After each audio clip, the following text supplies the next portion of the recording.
이사야 41장 10절 16절에 있는 말씀을 통해서 상황에 대한 새로운 해석, 상황에 대한 새로운 해석이라는 제목의 말씀을 듣겠습니다. 하나님께서 우리에게 두려움을 느끼도록 감정을 주셨으니 반드시 두려움을 느낄 수 있는 환경을, 상황을 우리에게 연출해 주시고 조성해 주실 줄 믿습니다. 왜냐하니까 하나님께서 함께 하신다는 것을 무엇으로 보여주시겠습니까? 하나님께서 붙들어 주신다는 것을 무엇으로 보여주시겠습니까? 그렇습니다. 두려움 속에서 붙들어 주시는 하나님을 일러주시고 함께 하시는 하나님을 보여주시기 위해서 그와 같이 두려움이라는 이 감정을 우리에게 넣어주셨거니와 또 그 상황도 우리에게 만들어 주시는 겁니다. 그러한 때에 우리가 무엇을 두려워해야 될지 정확하게 분별을 해야 되고, 분별하면서 더욱더 하나님 체험으로 건너갈 수 있기를 바랍니다. 자, 말씀을 듣습니다. 조금 전에도 말씀드렸지만 하나님께서는 모든 인간에게 감정, 지성, 의지, 이것을 함께 만들어 주셨습니다. 우리는 그것으로 대상을 내적이든지 외적이든지 경험하고 인식하고 거기서 만족과 기쁨과 행복을 느끼는가 하면 또한 불안과 염려와 두려움을 느끼기도 합니다. 하지만 영원히 죽어있는 육신에 속한 사람과 하나님 손에서 매일매일 양육받는 사람은 비록 같은 환경, 같은 상황, 같은 대상이라 할지라도 이해와 해석이 다르기 때문에 느끼는 기쁨이나 두려움도 다릅니다. 하나님 아버지, 나의 주인 되신 하나님, 나를 벗삼아 주신 하나님 안에서 하나님의 긍휼, 자비, 사랑을 보면서 환경이나 상황을 예의주시하고 분별하여 해석하고 의미를 부여하기에 오히려 새롭게 하나님의 뜻을 깨닫고 또다시 하나님의 존재를 경험하게 되는 것입니다. 하나님의 뜻을 깨닫는다. 하나님의 존재를 경험한다. 무엇으로? 우리가 하늘에 올라가서? 아닙니다. 이 땅에 사는 삶 속에서 우리에게 주신 이 지성과 감성과 이 의지를 통해서 하나님을 깨닫고 분별하고 이해할 수 있게끔 그렇게 해주시면서 이 두려움이라는 것을 통하여 하나님에 대한 이 경험을 강하고 진하게 만들어 주시는 것입니다. 자, 예를 들면 시편에 내가 음침한 골짜기로 다닐지라도 해를 두려워하지 않을 것은 주께서 나와 함께 하심이라. 주의 지팡이와 막대기가 나를 안위하시나이다. 우리가 잘 알고 있는 시편 9절입니다. 내가 사망의 음침한 골짜기로 다닐 때, 이것은 생사를 넘나드는 암울한 시기입니다. 죽느냐 사느냐, 죽을 건가 살 건가, 이 시기를 거쳐가면서 사망의 음침한 골짜기라고 표현을 한 겁니다. 얼마나 고통스럽겠습니까? 얼마나 두려웠겠습니까? 그러나 하나님 앞에 한 마리 양이 되어 목자이신 하나님을 의지하고 신뢰합니다.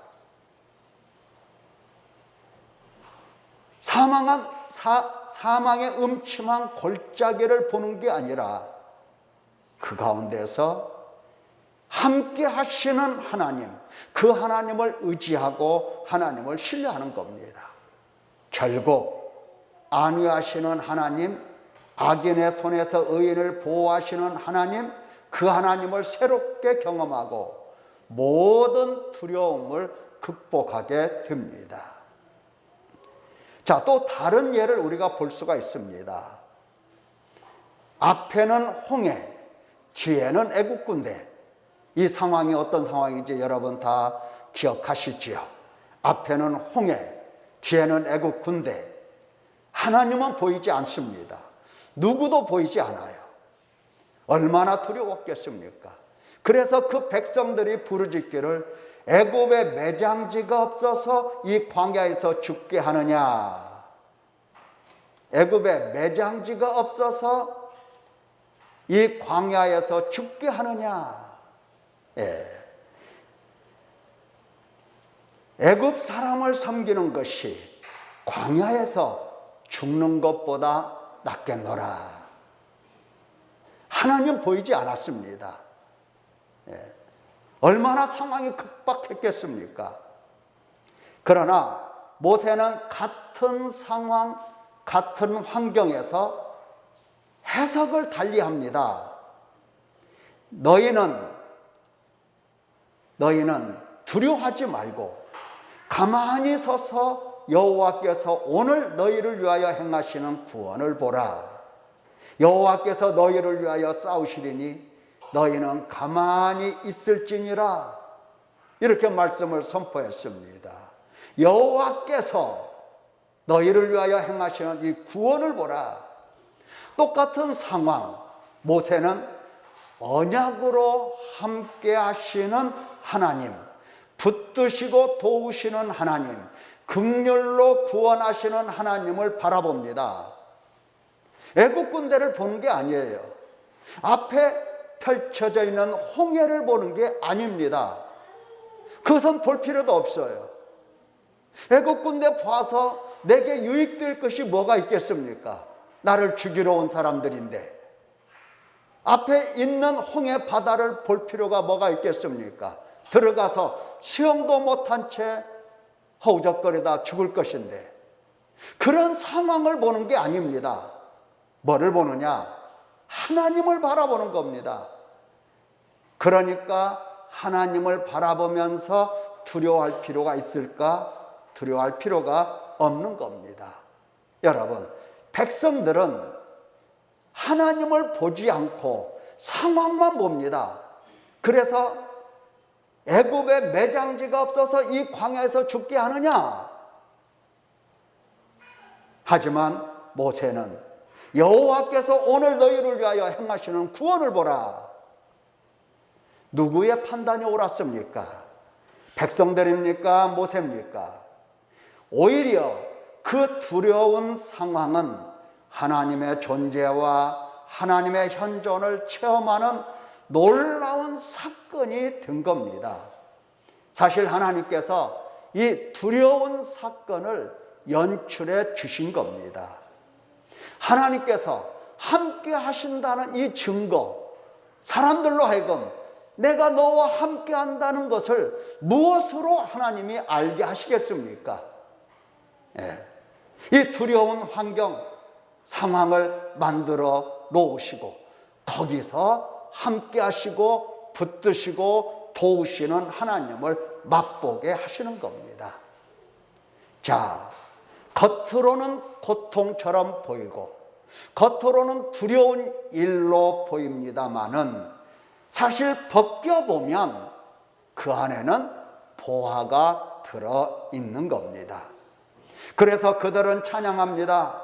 내가 여호와를 찬송하리니 그는 높고 영화로우시며 여호와는 나의 힘이요 노래시며 나의 구원이시로다. 이렇게 노래를 하지 않습니까? 그는 나의 하나님이시니 내가 그를 찬송할 것이요 내 아버지의 하나님이시니 내가 그를 높이리로다. 야, 이와 같이 하나님의 손으로 양육받는 하나님 백성은 매우 독특한 사람들입니다. 신미안을 가지고 있습니다. 외적인 환경과 상황에 대하여 항상 그 안에 감추어진 보화를 발견하는 사람들입니다. 나의 아버지, 나의 주인, 나의 벗되신 지극히 높으신 하나님 안에서 이해하고 판단하고 분별하고 해석해서 또 하나의 하나님 체험을 새롭게 쌓아가는 사람들인 겁니다. 두렵고 고통스러운 상황에서 번민, 방황, 절망하는 것이 아니라 한 번 더 하나님을 새롭게 체험하는 기회로 삼는 겁니다. 때문에 하나님 손으로 양육받는 사람은 종종 위기, 위험의 상황을 만나게 되는 겁니다. 이것은 하나님께서 연출해 주시는 상황들입니다. 많은 사람들이 그런 생각을 해요. 하나님을 믿으니 내가 평안할 것이다. 내가 하나님을 섬기니 나에게 아무 일도 일어나지 않을 것이다. 네. 만약에 그렇다고 한다면 함께 하시는 하나님을 인간이 무슨 수로 알아뵙고 도우시는 하나님을 인간이 무슨 수로 알아차릴 수가 있겠습니까? 그래서 하나님은 시시때때로 두려운 환경, 두려운 상황, 이것을 만들어 주시는 겁니다. 하나님을 믿는 사람들은 하나님을 따라갈 때 있을 수 있는 이 두려움의 상황들을 미리 대비하고 예비하고 있어야 하는 겁니다.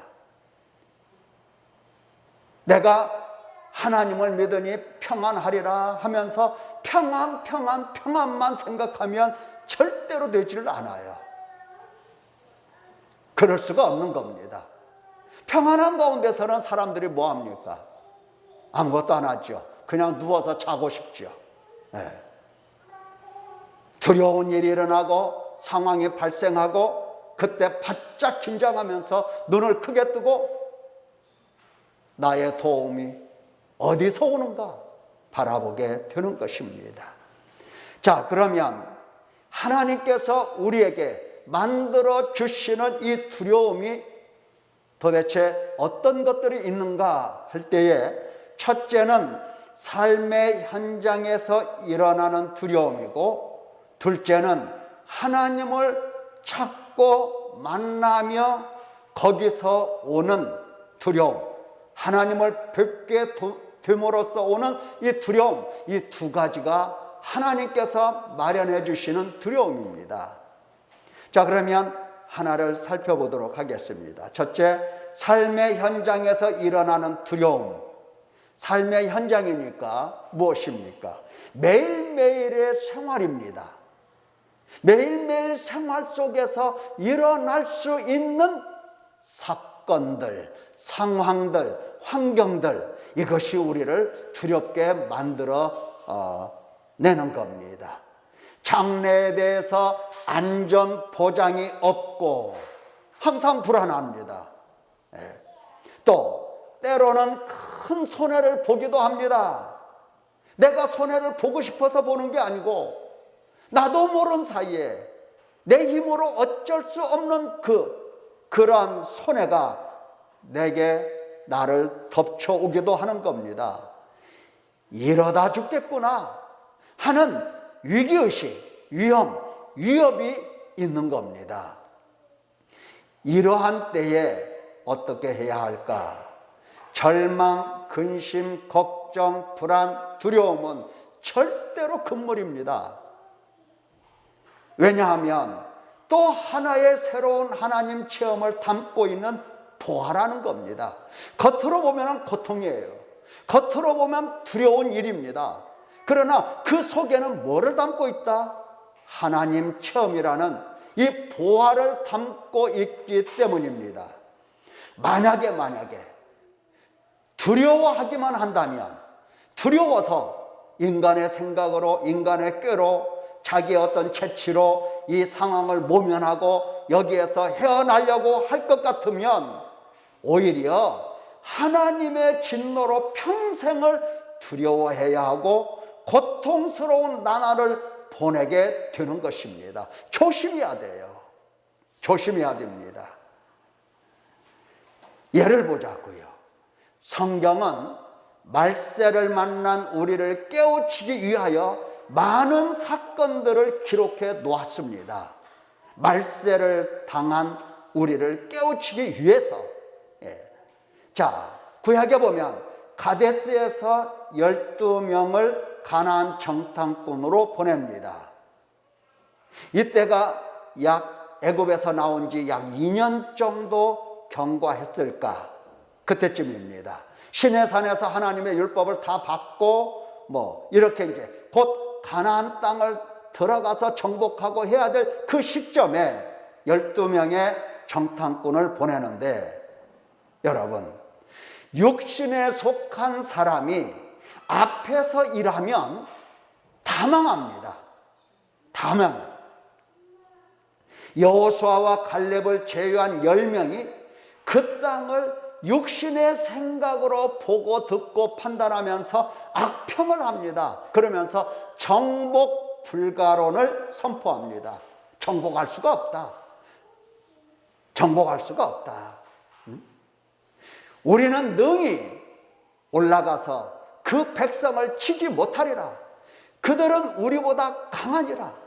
거기서 네피림 후손인 아낙 자손의 거인들을 보았나니 우리는 스스로 보기에도 메뚜기 같으니 그들이 보기에도 그와 같을 것이니라. 자, 우리는 능히 올라가서 그 땅을 정복하지 못하고 그 백성을 치지 못한다고 말합니다. 왜 못 쳐? 왜 정복을 못해? 그들은 우리보다 강하니까. 그겁니다. 사실 우리보다도 강하고 그들보다도 강하신 하나님, 함께 하시는 하나님이 눈에 보이지 않았다라고 하는 겁니다. 육신에 속한 사람들의 모습이에요. 육신에 속해서 영적인 사람이 아니어서 이 영이신 하나님, 함께 하시는 하나님을 바라보지 못했던 겁니다. 그래서 올라가지 못하겠다 하는 겁니다. 이 말을 들은 백성들, 이 백성들도 참 기가 막힌 사람들이에요. 누구 말을 들어야 됩니까? 하나님께서 정탐꾼을 보내라, 정복하라, 올라가라. 하나님이 우리와 함께 계신다. 우리와 함께 계시니 우리가 능히 이긴다. 이런 하나님의 말씀을 전혀 듣지 못하고 귀를 막고서, 하나님으로부터 오는 말씀에는 귀를 막고서 세상 사람들이 하는 말만 듣고서 밤새도록 통곡합니다. 우는 것도, 사람들이 우는 것도 자기는 정말 우는 것이 정당하고 눈물 흘리는 것이 마땅하다고 이렇게 생각하는데 우는 것도 못해요. 우는 것도. 무엇을 보고 울어야 되고 무엇에 웃어야 될지를 몰라. 육신에 속해서. 그래서 백성들이 밤새도록 통곡합니다. 우리가 애굽 땅에서 죽었거나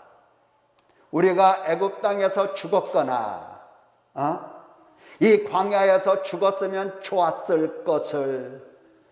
좋으면 좋은 대로 하지. 그럴 것 아니에요. 그렇게 좋으면 좋은 대로 한번 해보지. 좋았을 것을 어찌하여 여호와가 우리를 그 땅으로 인도하여 칼에 쓰러지게 하려 하는가. 육신에 속한 사람들은 하나님도 숨겨진 보아도 못 봅니다. 두려워 떨면서 함께 하시는 하나님을 욕되게 합니다. 하나님만 욕되게 만들어요. 하나님만 욕되게. 그때 이제 갈렙과 여호수아가 이와 같이 말을 합니다. 다만 여호와를 거역하지는 말라. 또 그 땅 백성을 두려워하지 말라. 그들은 우리의 먹이라. 그들의 보호자는 그들에게서 떠났고, 그들의 보호자, 그들의 보호자라고 하는 것은 그들이 보호자로 섬기고 있던 신들을 얘기하는 겁니다. 그들의 신들은 다 도망갔다. 여호와는 우리와 함께 하시느니라. 그들을 두려워하지 말라. 이렇게 선포하는데 밤새도록 통곡하고 운 이 백성들은 돌을 들어서 여호수아와 갈렙, 모세, 아론 이런 사람들을 돌로 치려고 하는 겁니다. 돌로 치려고, 죽이려고 하는 겁니다. 바로 그때 여호와의 영광이 회막에서 이스라엘 모든 자손에게 나타나시니라. 비로소 하나님이 나타나십니다. 하나님께서 나타나셨다라고 하는 것은 하나님께서 함께 아니 계시다가 이러한 상황에서 나타나셨다 이게 아닙니다. 하나님은 그들과 함께 걸으셨고 하나님은 그들과 함께 광야에서 천막에서 거하셨고 들판에서 거하셨고 그들을 한 번도 떠난 일이 없고 항상 하나님은 그들을 품에 안으셨고 하나님께서는 항상 그들을 등에 업으시고 여기까지 오신 겁니다. 그래서 하나님은 그들에게 당신을 보여주신 겁니다. 보여주셔서 하시는 말씀, 여호와께서 모세에게 이르시되 이 백성이 어느 때까지 나를 멸시하겠느냐. 내가 그들 중에 많은 이적을 행하였으나 어느 때까지 나를 믿지 않겠느냐. 내가 전염병으로 그들을 쳐서 내게 그들보다 크고 강한 나라를 이루게 하리라. 하나님께서 말씀을 하십니다. 나를 어느 때까지 멸시하겠느냐, 나를 어느 때까지 믿지 않겠느냐 하는 겁니다. 육신에 속한 사람은 어느 때까지도 하나님을 믿지 않습니다. 죽는 날까지도 육신에 속한 이 문제를 해결해 놓지 않으면 죽는 날까지도 하나님을 멸시합니다. 멸시만 해요. 그래서 육신에 속한 사람은 하나님과 원수라고 하나님이 말씀을 하신 겁니다. 하나님의 원수. 결국은 하나님의 진노로 죽을 때까지도 약속의 땅으로 들어가지 못했습니다. 이게 바로 이들입니다. 사랑하는 성도 여러분, 하나님께서 당신이 함께 하시고 붙드시는 이 사실을 보게 하시려고 오늘날 우리에게도 두려운 일을 만드십니다. 그러한 상황, 그러한 환경을 조성하시고 결국은 당신이 누구신가를 보여주시려고 하나님께서 이러한 일들을 만들어 내시는 겁니다. 이때 조심해야 됩니다. 하나님을 멸시하는 일 없어야 됩니다. 어찌하든지 이러한 때는 육신의 생각을 죽이고 십자가의 육체를 못 받고 오직 성령을 따라가며 하나님만 바라보고 신뢰하는 사람 되어야 하는 겁니다. 자, 둘째, 하나님께서 우리에게 주시는 이 두려움은 우리에게 두려움이라는 이 감정을 주셨으니 두려움도 주실 것 아니에요.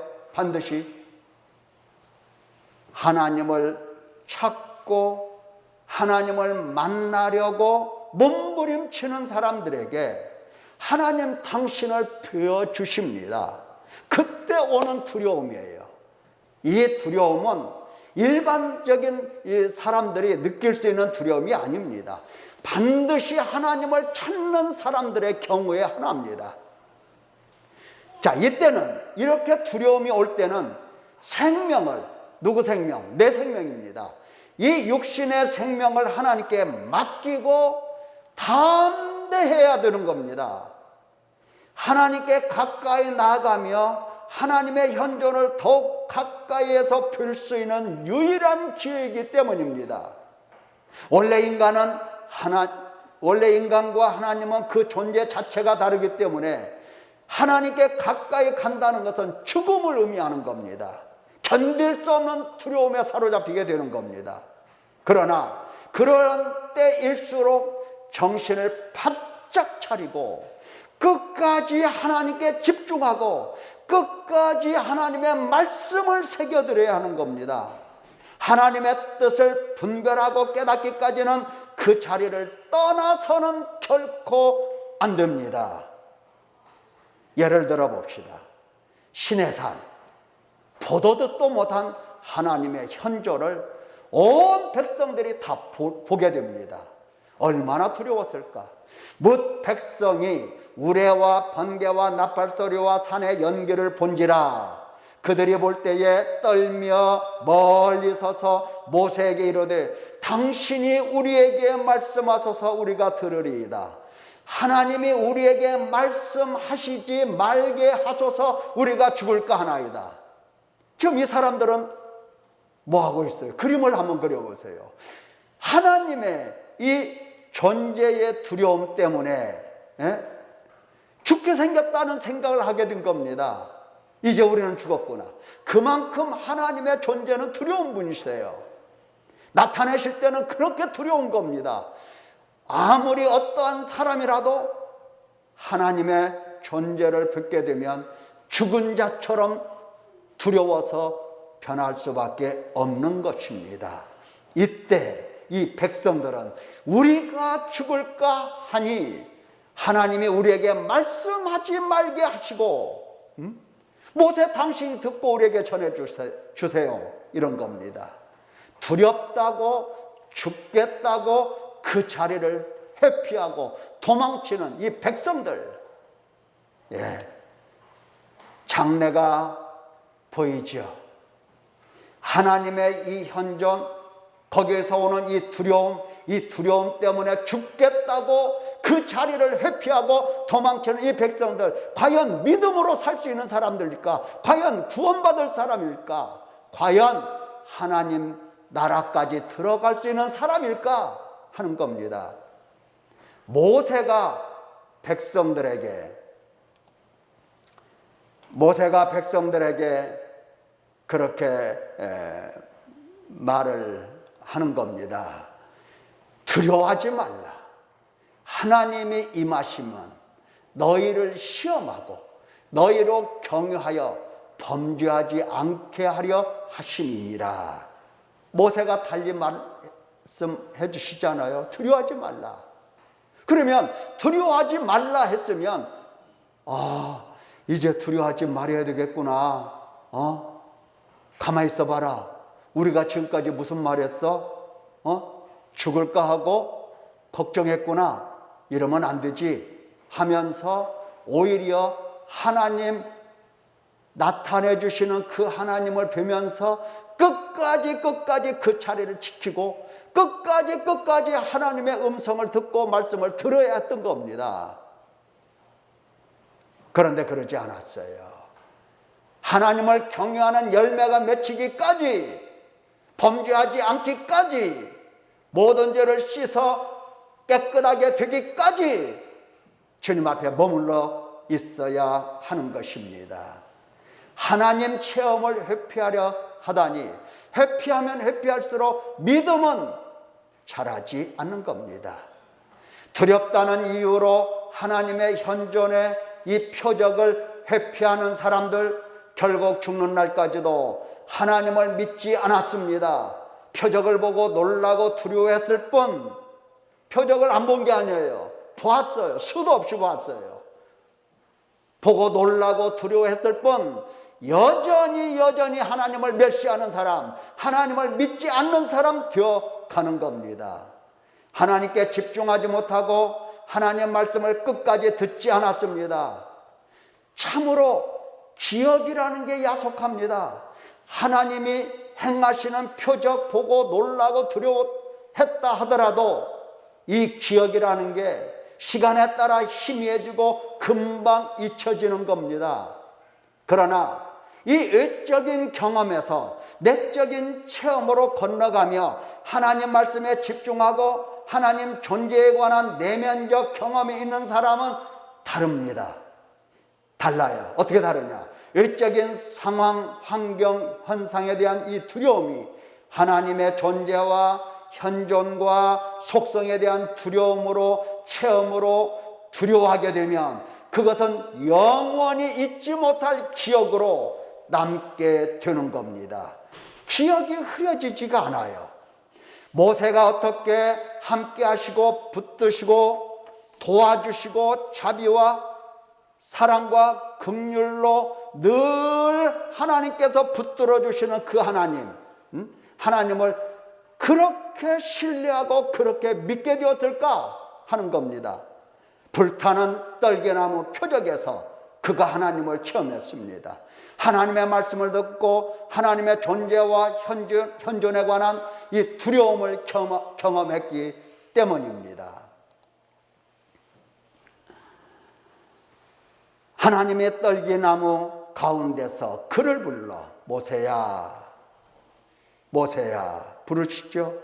이리로 가까이 오지 말라. 네가 선 곳은 거룩한 땅이니 내 발에서 신을 벗어라. 또 이러시되 나는 내 조상의 하나님이니 아브라함의 하나님, 이삭의 하나님, 야곱의 하나님이니라. 여러분 한번 생각해 보세요. 들판에서 아무도 없어. 자기밖에 없어. 그런데 저 나무 하나가 불에 타고 있어. 웬 불이야? 물론 광야에서 마른 광야에서 스스로 자연 발생적으로 화재가 일어날 수 있어요. 흔히 일어나니까. 그러니까 모세가 불 났네? 그럴 수 있죠. 그런데 자세히 보니까 불은 났는데 나무가 안 타. 두렵겠어요? 안 두렵겠어요? 두려운 겁니다. 보통 사람들은 뭐라고 하겠습니까? 저 나무에 귀신 붙었네. 그럴 것 아니에요. 저 나무에 귀신 붙었겠네. 도망가는 거예요. 도망 안 가겠습니까? 도망을 가는 겁니다. 그런데 모세가 하나님 뵙기를 두려워하여 얼굴을 가립니다. 그러면서 그 자리에 머물러 있어요. 그러면서 하나님 말씀 들어요. 내가 애굽에 있는 내 백성의 고통을 분명히 보고 부르짖음을 듣고 그 근심을 알고 내가 내려가서 그들을 애굽인의 손에서 건져내고 그들을 그 땅에서 인도하여 아름답고 광대한 땅, 젖과 꿀이 흐르는 땅으로 그 지방으로 데려가려 하노라 하신 말씀을 듣습니다. 말씀에 집중합니다. 하나님의 무슨 뜻을 갖고 계신지를 정확하게 헤아립니다. 그리고 그 말씀을 두려우신 하나님 앞에서 잊지를 않아요. 평생 잊지 않아요. 자, 하나님은 어떤 하나님? 내려가서 건져내고 데려가 이 하나님입니다. 내려가서 건져내고 인도해서 데려가겠다 이 하나님입니다. 모세가 하늘에 올라가서 하나님 배웠습니까? 아니죠. 이렇게 말씀하시는 하나님께 집중하고 하나님의 뜻을 분별하고 하나님을 체험하게 된 겁니다. 구원의 하나님, 죄와 사망에서 구원하시는 하나님. 사랑하는 성도 여러분, 삶의 현장에서 오는 두려움은 믿음과 신뢰로 극복해야 됩니다. 또 현존 체험에 대한 이 두려움은 말씀과 존재에 집중하고 하나님의 말씀의 의미를 파악하고 절대 순종해야 됩니다. 순종 안 하면 아무리 하나님 말씀 오늘 깨달았다 하더라도 순종하지 않는 그 순간부터 하나님의 말씀을 잊게 되는 겁니다. 기억할 수가 없어요. 우리는 그렇게 말할 수 있어요. 하나님께서 저에게 표적을 보여주신 일이 없는데요. 이런 말할 수 있어요. 하나님이 저에게 함께 해주신 일이 없는데요. 이렇게 말을 해요. 그게 정말일까? 함께 계시는 하나님을 보지 못한 겁니다. 나 바울은 친필로 문안하노니 이는 편지마다 표적이기로 이렇게 쓰노라. 바울 사도가 편지글을 기록을 했습니다. 다시 말하면 성경을 쭉 기록했어요. 그러면서 이 성경이 표적이라고 말합니다. 표적이라고 말해요.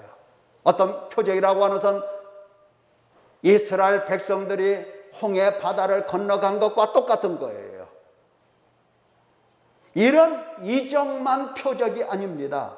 예수님께서도 표적이시고 예수님의 죽으심과 부활하심도 표적이고 사도들과 선자들이 기록한 모든 글이 전부 다 표적인 겁니다. 하나님께서 나에게 표적을 보여주시지 않았다고요? 하나님이 함께 계신 것을 육신의 생각으로 사느라 믿지 않은 겁니다. 멸시한 거예요. 하나님이 우리에게 표적을 보여주셨습니다. 그러나 우리는 하나님께서 주신 표적에는 관심이 없었습니다. 믿음이 자랄 리가 없습니다. 믿음이 자라지가 않아요. 하나님을 내면적으로 체험하지 못하는 겁니다. 회개가 필요한 겁니다. 진실로 회개가 필요한 겁니다. 말씀을 표적으로 보고 듣기까지, 말씀을 통하여 하나님의 존재, 현존, 속성을 체험하기까지 회개에 전념해야 하는 겁니다. 표적으로 말씀을 주신 하나님, 홍해 바다가 갈라짐보다도 더 확실한 계시의 말씀입니다. 떨기나무가 불에 붙어서 타는 것보다도 더 확실한 표적이 하나님의 말씀이에요. 기록하신 말씀입니다. 그 말씀을 표적으로 볼 수 있어야 되고, 말씀을 통하여 하나님의 존재, 현존, 속성을 체험해야 되는 겁니다. 우리가 지금까지 무엇을 했습니까? 회개에 전념하지 않으면 않을수록 표적으로 기록하신 말씀을 무시하는 것이고 말씀하시는 주님을 멸시하는 것입니다. 믿음이 없는 행위입니다. 두려워하지 말라, 놀라지 말라. 나는 내 하나님 너와 함께 너를 굳세게 붙들며 참으로 너를 도와주리라 말씀하신 하나님, 그 하나님을 알아차릴 수가 없는 겁니다. 하나님은 우리를 사랑하시고 깨닫게 하기 위하여 회개함과 죄사함을 주시는 하나님이십니다. 당신이 우리에게 당신이 누구신지를 보여주시고 함께 해주신다는 것을 보여주시고 붙들어 주신다는 이 사랑을 보여주시기 위해서 가장 적절하게 보여주실 만한 것이 무엇이겠습니까? 서해바다를 중국까지 갈라놓는 것이 그게 하나님의 사랑이라고 하겠습니까? 네? 여러분, 내일 대봇 앞에서 이 바다가 중국까지 갈라졌다고 해봅시다. 왜 갈라졌대? 그럴 것 아니에요. 왜 갈라졌을까? 아니면 가서 조개 캔다고 엎드려서 그럴 것 아니에요. 갈라놓아도 이런 표적들은 하나님을 체험할 수 있는 표적들이 아닌 거예요. 그래서 하나님은 가장 적절하게, 가장 중요하게 하나님의 말씀을 표적으로 기록해서 우리에게 주신 겁니다. 하나님 체험하라고. 외적으로 말씀을 듣고 배우고 내적으로 하나님의 현존, 하나님의 존재, 하나님의 뜻, 하나님의 속성, 얼마나 자비로우시고 은혜로우시고 긍휼이 많으신가 하신 그 하나님의 마음을 헤아려 보라는 뜻입니다. 하나님을 얼마든지 체험할 수 있는 귀한 말씀을 우리에게 주셨으니 실제로 하나님을 체험해 보시기를 예수님의 이름으로 축원합니다. 기도하겠습니다.